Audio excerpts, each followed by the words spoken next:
अपना सरकारी स्कूल था ना, बंद हो गया। अरे यार बंद नहीं होया, वो मर्ज होया है। मर्ज मतलब? मर्ज मतलब अपना गांव में 2 सरकारी स्कूल थे, दोनों में बच्चे कम कम थे। अब दोनों को मर्ज करके एक स्कूल बना दिया। 2 स्कूल थे, हाँ, एक स्कूल बना दिया। हाँ, एक स्कूल वो तो बंद ही हुआ है। पूरे देश में 50,000 से ज़्यादा स्कूल बंद हो गए हैं, और ये तो शुरुआत है। सरकार तो छाती ठोक के कह रही है कि और स्कूलों को बंद किया जाएगा, टीचर्स की पोस्ट को ख़त्म किया जाएगा। अरे यार गांव वाले तो पागल हैं, किसी बात की पूरी जानकारी है नहीं, बस प्रोटेस्ट कर दो शुरू। एक बात बता, जब कोई भी आदमी अपने बच्चों को सरकारी स्कूल में पढ़ाने को तैयार ही नहीं है तो उन स्कूलों का करेंगे क्या? कर दो बंद। एक बात बता, तू अपने बच्चों को सरकारी स्कूल में पढ़ाएगा? मतलब मैं अपने बच्चों को सरकारी बस में नहीं भेजता तो सरकारी बसों को ख़त्म कर दो। मैं अपने बच्चों को ट्रेन में नहीं भेजता तो ट्रेन को ख़त्म कर दो। मैं अपने बच्चों को सरकारी स्कूलों में नहीं भेजता तो सरकारी स्कूलों को ख़त्म कर दो। मेरे तो बच्चे ही नहीं हैं तो सारे देश के बच्चों को ख़त्म कर दो। ये क्या लॉजिक हुआ?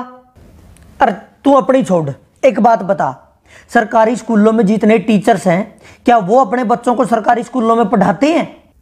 उससे भी बड़ा सवाल यह है कि वो अपने बच्चों को सरकारी स्कूलों में क्यों नहीं पढ़ाते हैं? क्यों नहीं पढ़ाते? क्योंकि सरकारी स्कूलों को पढ़ने लायक नहीं छोड़ा गया है। स्कूलों में टीचर नहीं है। शायद ही कोई ऐसा स्कूल हो जहां पर जितने टीचर्स की जरूरत है उतने टीचर हों। बैठने के लिए ढंग की इमारत नहीं है, कमरे नहीं है। कई स्कूलों की तो छतें गिर जाती हैं जिस वक्त क्लास चल रही होती है। पीने तक का पानी नहीं है, बैठने के लिए बेंच नहीं है, यहां तक कि टॉयलेट तक भी ऐसे होते हैं कि अगर कोई चला जाए तो मरीज बन के वापस आए। ऐसे स्कूलों में कौन अपने बच्चों को पढ़ाना चाहेगा? अरे यार ठीक है, सारे स्कूलों में अच्छी व्यवस्था नहीं है, लेकिन बहुत सारे स्कूल ऐसे हैं जिनमें सारी व्यवस्थाएं हैं और स्टाफ भी पूरा है। वहां टीचर्स कितना पढ़ाते हैं बताइए? हाँ सही बात, ये बात सही कही। अपने शहर में भी और बहुत सारे शहरों में, अलग अलग स्टेट में कई स्कूल ऐसे हैं, सरकारी स्कूलों की बात कर रहा हूं मैं, जहां पर स्टाफ पूरा है, ठीक ठाक व्यवस्थाएं हैं, साफ सफाई है, इमारतें वगैरह, बिल्डिंग्स वगैरह अच्छी हैं। उन स्कूलों में जाके देखो। आप टीचर्स की बात करते हो, अधिकारियों के बच्चे भी उन सरकारी स्कूलों में पढ़ते हैं। उन स्कूलों में एडमिशन के लिए सिफारिशें लगती हैं, एडमिशन नहीं हो पाते। कौन नहीं चाहता अपने बच्चों को सरकारी स्कूलों में पढ़ाना? कोई सरकारी स्कूलों को बनाए तो ऐसा जिसमें लोग अपने बच्चों को पढ़ाना चाहें। तो बना लो। जब सरकारी स्कूल के टीचर्स बच्चों को अच्छा पढ़ाएंगे तो सरकारी स्कूल अपने आप अच्छे हो जाएंगे। बता क्यों नहीं टीचर्स बच्चों को पढ़ाते? मुझे एक बात बता, तू जंगल राज में रह रहा है या एडमिनिस्ट्रेटिव सिस्टम में रह रहा है? मतलब ये जंगल राज में होता है। अपने आप ठीक कर लो, अपने आप हो जाएगा, अपने आप सही हो जाएगा, अपने आप गलत हो जाएगा। शेर की मर्जी, जिसको मर्जी खा जाए, जिसको मर्जी छोड़ दे, उसके मूड के ऊपर है। ये हिरण की कैपेसिटी है, शेर से तेज दौड़ सकता है तो बच जाएगा, नहीं तो उसका शिकार हो जाएगा। ये होता है जंगल राज।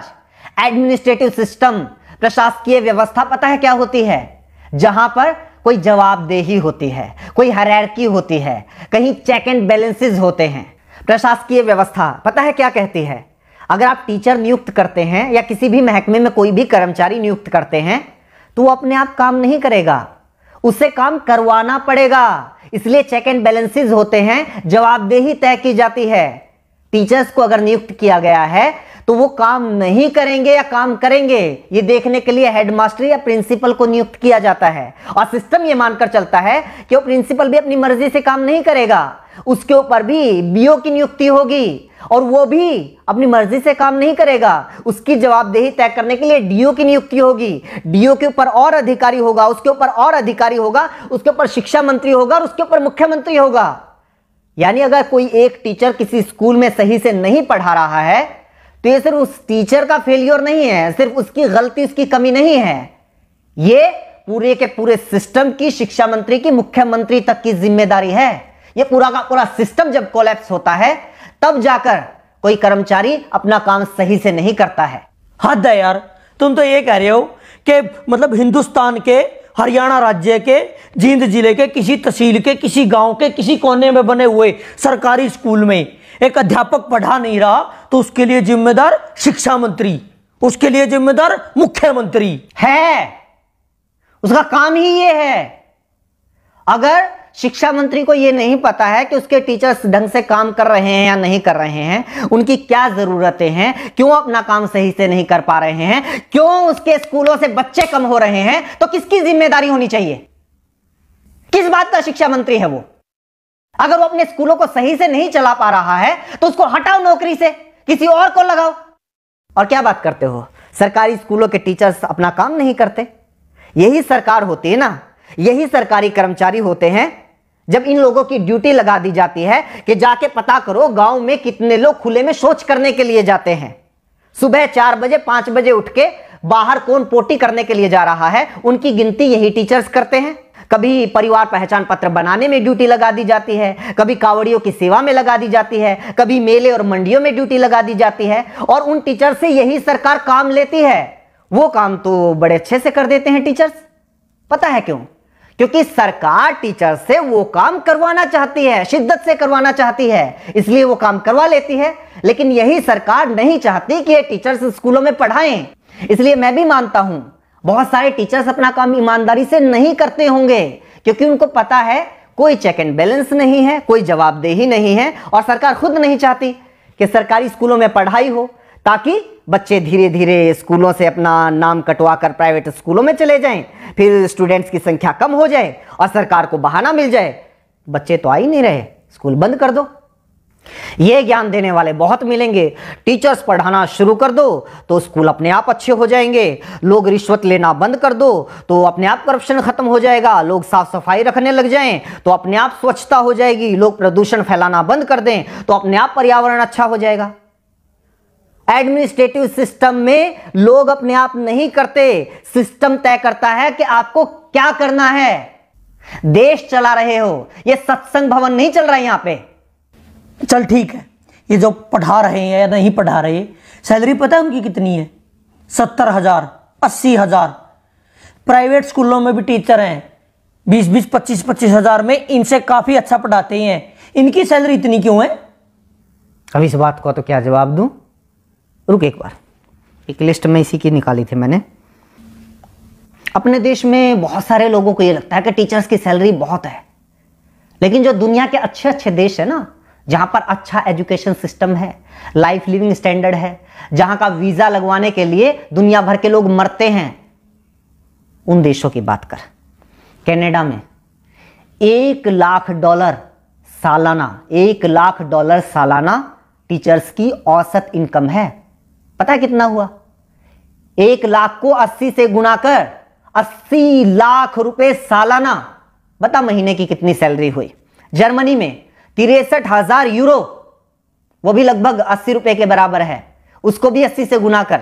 आगे आ जा, नीदरलैंड में 60,000 यूरो, ऑस्ट्रेलिया में 98,000, लगभग $1,00,000, यूएसए में $60,000, आयरलैंड में $48,000, डेनमार्क में 47,000 यूरो, ऑस्ट्रिया में 45,000 यूरो।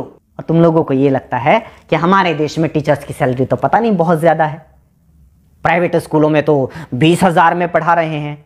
जब सरकारी स्कूल वालों की 20,000 रुपए सैलरी कर दोगे ना, तो फिर 10,000 वाले आएंगे, वो कहेंगे कि हम 10,000 में पढ़ाने के लिए तैयार हैं। और जब 10,000 सैलरी कर दोगे तो 5,000 वाले आएंगे, और जब 5,000 कर दोगे तो 500 रुपए वाले आएंगे कि हम 500 रुपए में पढ़ाने के लिए तैयार हैं। और जब 500 कर दोगे तो वो लोग भी आएंगे कि जी बस 2 टाइम की रोटी दे देना, हम तो उसी में पढ़ा लेंगे। और जब वो भी कर दोगे तो वो भी आएंगे कि रोटी की भी जरूरत नहीं है, सिर छुपाने के लिए बस छत दे देना तो हम पढ़ा लेंगे। कितना नीचे जाओगे? बनना तो अमेरिका कनाडा है, लेकिन नीतियां तुम्हें सोमालिया जैसी चाहिए। इसलिए तो हमारे देश के जो अच्छे वैज्ञानिक हैं वो मौका मिलते ही विदेश में कट लेते हैं, अच्छे इंजीनियर विदेश में चले जाते हैं, और अच्छे पढ़ाने वाले भी विदेश में चले जाते हैं। दुनिया का ढंग का ऐसा कोई विकसित देश उठाकर देख लो, वहां पर शिक्षा मुफ्त होगी या फिर बहुत थोड़ा बहुत खर्च करके कोई भी अपने बच्चों को अच्छी शिक्षा दे सकता है। स्वास्थ्य सेवाएं मुफ्त होंगी या फिर थोड़े बहुत खर्चे पर कोई भी अपना इलाज करवा सकता है। हाँ, ये आई बात, मुफ्त स्वास्थ्य सेवाएं मुफ्त, शिक्षा मुफ्त, ट्रांसपोर्ट मुफ्त। ये जो मुफ्त की रेवड़ियों वाला सिस्टम है ना, यही गलत है। क्यों दे भाई मुफ्त? एक तो ये बात गलती से मुझसे ही निकल गई, फ्री। फ्री क्या होता है?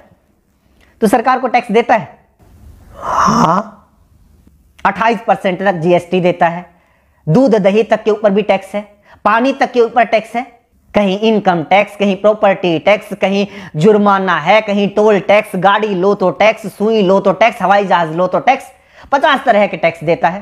पैदा होने वाले बच्चे से लेकर मरने वाले आदमी तक इस देश में हर कोई टैक्स देता है। एक भिखारी से लेकर अडानी अंबानी तक इस देश में हर कोई टैक्स देता है। लेकिन बदले में सरकार क्या देती है? अगर बदले में सरकार हमारे बच्चे को एजुकेशन तक नहीं दे पाती, बदले में सरकार हमारे बच्चे को हेल्थ सर्विसेज तक नहीं दे पाती, तो किस बात का टैक्स भाई? बात पता है क्या है? आज तो तुम लोगों की थोड़ी बहुत औकात हो गई है कि भाई 5-10 हजार रुपए महीने के तो अपने चिंटू मिंटू को पढ़ाने के लिए हम दे ही सकते हैं, इसलिए क्या करना है सरकारी स्कूलों का, करो बंद।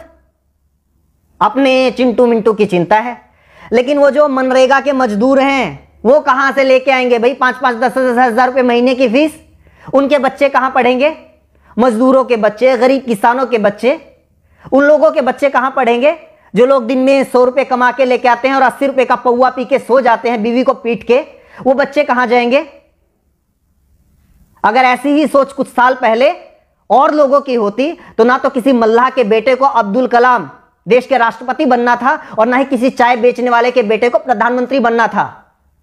जाके पढ़ लो इन लोगों का इतिहास, जीवनियां, कौन से सेंट जोसेफ कॉन्वेंट स्कूल में पढ़े थे, इन्हीं सरकारी स्कूलों में पढ़ के इतने बड़े लोग बने हैं ये। और कॉन्वेंट स्कूलों में अपने बच्चों को पढ़ाकर चौड़ा होने वालों, याद रखना कुछ सालों के बाद अपने इन्हीं चिंटू मिंटू का नाम सरकारी कॉलेज, सरकारी यूनिवर्सिटी, सरकारी आईआईटी, सरकारी आईएएम, एनआईटी, सरकारी संस्थानों की लिस्ट में ढूंढते हुए मिलोगे। तब तो नहीं कहोगे कि ना हम तो अपने बच्चों को सरकारी यूनिवर्सिटी में नहीं पढ़ाएंगे, सरकारी कॉलेज में नहीं पढ़ाएंगे, हमें तो डीयू में एडमिशन नहीं चाहिए, पीयू में एडमिशन नहीं चाहिए, एमडीयू में केयू में एडमिशन नहीं चाहिए। तब भी पढ़ा लेना अपने बच्चों को प्राइवेट कॉलेज में या फिर प्राइवेट यूनिवर्सिटी में। पता है क्यों? क्योंकि प्राइवेट यूनिवर्सिटी से डिग्री करने वालों को तो मानते भी नहीं लोग कि ये सही डिग्री होगी, क्या पता फर्जी हो। ये रुतबा है आज भी सरकारी संस्थानों का, और कुछ साल पहले तक सरकारी स्कूलों का भी यही रुतबा था। लेकिन धीरे धीरे धीरे धीरे हालात ऐसे कर दिए कि आज सरकारी स्कूलों को बंद करने की मांग वो लोग कर रहे हैं जो खुद सरकारी स्कूलों में पढ़कर यहां तक पहुंचे हैं। मेरा ऊपर क्यों गर्म हो रहा है? मैं तो ये कह रहा हूं कि मतलब सारा सिस्टम ही खराब है। हाँ तो सिस्टम को सुधारो ना। ये क्या बात हुई? सरकारी स्कूलों को बंद कर दो, सरकारी अस्पतालों को बंद कर दो, सरकारी बस सेवा को बंद कर दो, सरकारी रेलवे को बंद कर दो। भाई ये सारी चीजें अगर सरकारी बंद हो जाएंगी, ये सारी चीजें प्राइवेट हो जाएंगी, तो फिर सरकार क्यों सरकारी होनी चाहिए?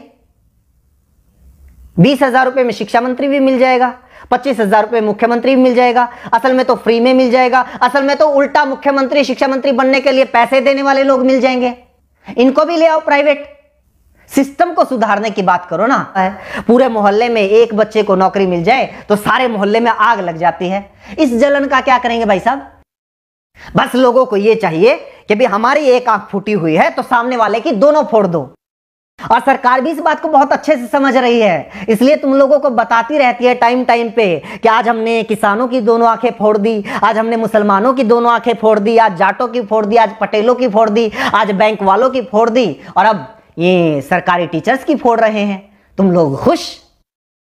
लेकिन नागरिक तो उस दिन बनोगे ना, व्यवस्था तो उस दिन सुधरेगी ना, देश तो उस दिन आगे बढ़ेगा ना, जब खड़े होके कहोगे कि जी सामने वाले की जो दोनों आंखें हैं वो सलामत रहनी चाहिए और मेरी एक आंख फूटी हुई है उसका इलाज करवाओ। तब पता चलेगा सरकार क्या करती है। दिखाए जाने वाले सभी न्यूज से अपडेट रहने के लिए चैनल को सब्सक्राइब करें और बेल आइकन को दबाना ना भूलें। धन्यवाद।